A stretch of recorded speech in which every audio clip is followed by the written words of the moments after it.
Okay, so I figured I'm just gonna do the weekly Hall Zero run while talking about the trailers. 1.6 is coming out, I think tonight, so I should be able to get through that by the end of the week, I hope. As long as I don't procrastinate, that is. So yeah, I watched all of the trailers that came out since the 1.6 release trailer, and I have a couple of thoughts. Like, I don't pay attention to the streams or anything that they do, the special programs. They happen way later.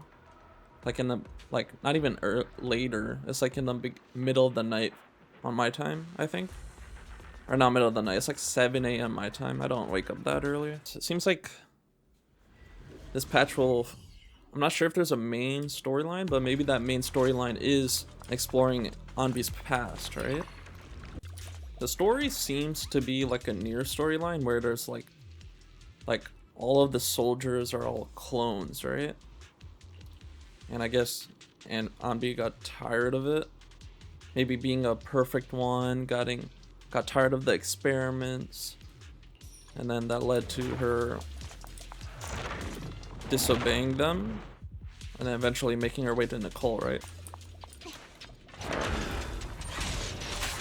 Seems like a pretty standard storyline, I would say.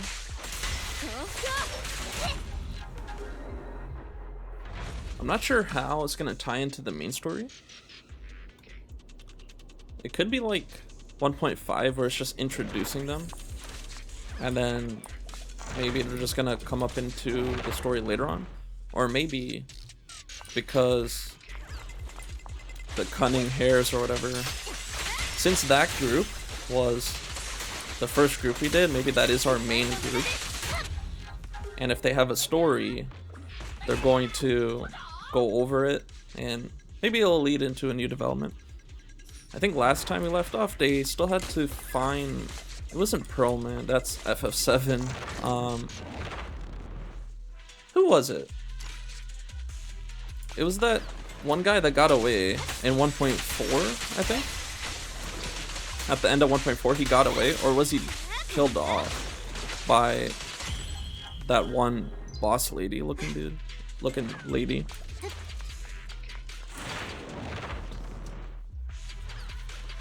I'm not sure.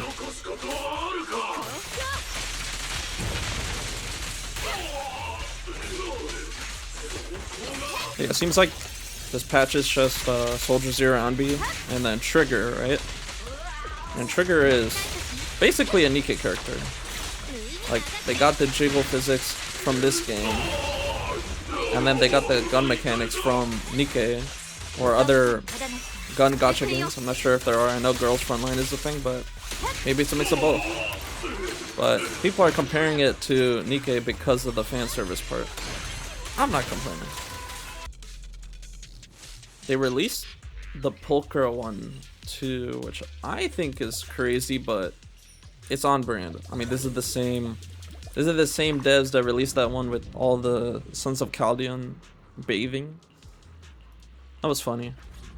But like, there are no gooning allegations. It's literally just, it's true.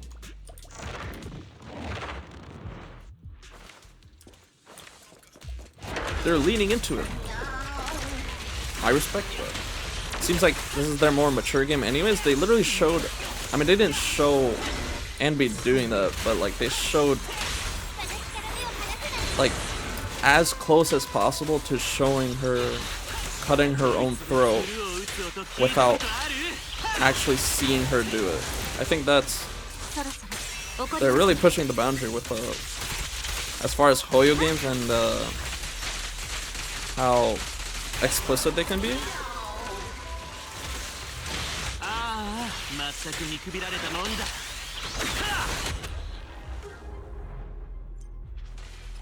I wonder how far they can go. Like, it hasn't even been a year. But I think they're already establishing themselves as like the more mature game, which I appreciate.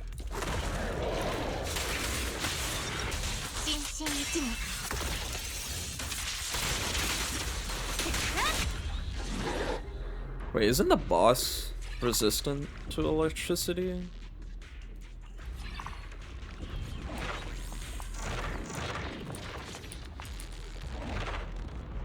Might be. I'm not sure. I will say, after ZZZ got rid of the TV, I'm enjoying the game a lot more. It's way more fun, at least for me, to do all these combat stuff in this game and actually use the characters to move around and explore rather than following through the holo. They still found a way to have the MCs interact with them by having the bangbu like there, but I think this is just a better way to do it. They also introduced new artifact sets. There's one for Aftershock, which I guess is a gimmick. It's like a gimmick damage for either Anbi or Trigger. Again, I don't know their movesets. Even though they're officially out by now. I'm just not looking at it.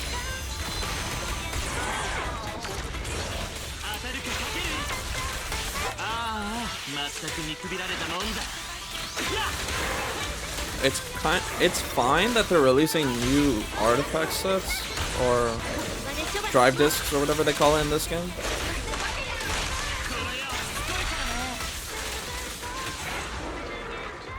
But I'm worried because Star Rail also has this problem where it releases new relics for like specific characters, right?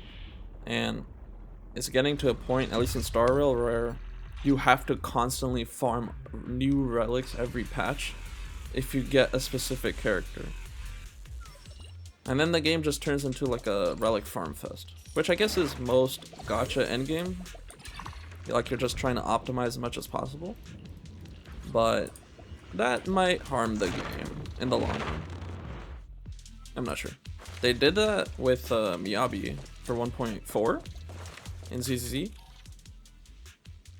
And I was hoping that would be it, but I guess it makes sense. If you're gonna power creep, one way to do that is to make a new relic set or a drive disc set. And this is how you keep the players engaged. You gotta keep making new stuff, I guess. I should be paying attention to this. Kind of. Like, I would say I built my characters a bit, but I don't think they're that good. I'm not sure.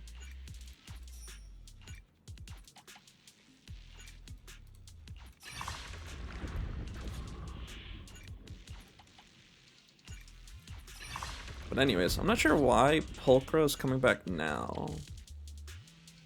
Like, she was introduced a long time ago.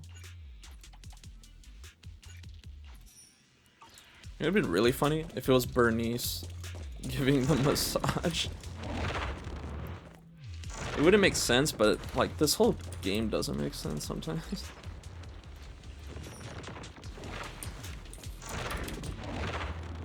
So yeah, I've been watching Dandadan, and I think I'm gonna make a video on that.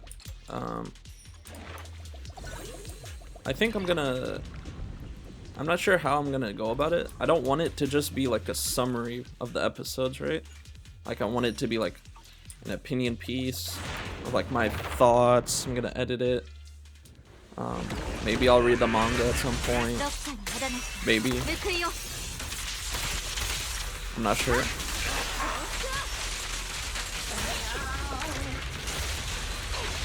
But it's been a really fun watch so far.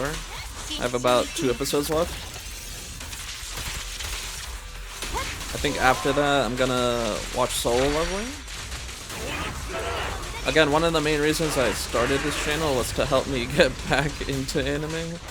I haven't watched that much anime recently. I've been kind of doing my own thing.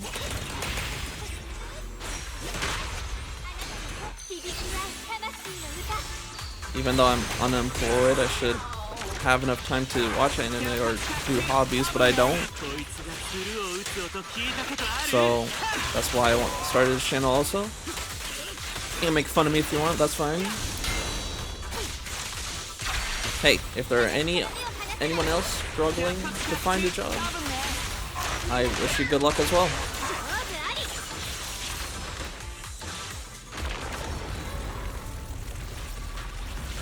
But yeah, Dandadan is very fun.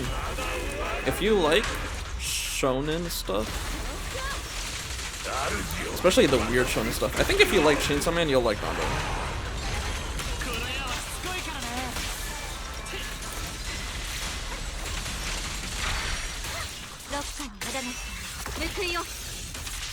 There's a lot more like weird stuff in it that's akin to Chainsaw Man.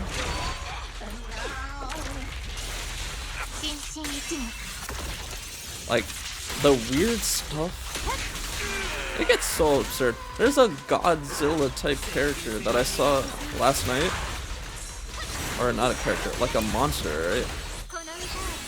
It's like, dude, this dude's shooting lasers like it's Shin Godzilla.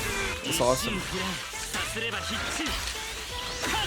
Like, it's very creative.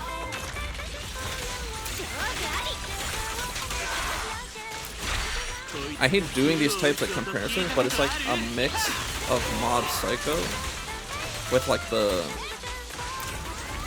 psychic powers, right? And like the weird stuff that happens.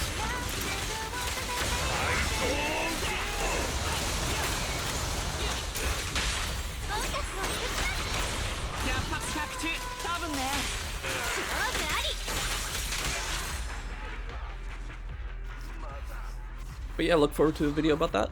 I'm looking forward to 1.6 ZZZ. Genshin's on it's in between patches. Star Rail's doing in between patches stuff, so it's just this game for now, I guess.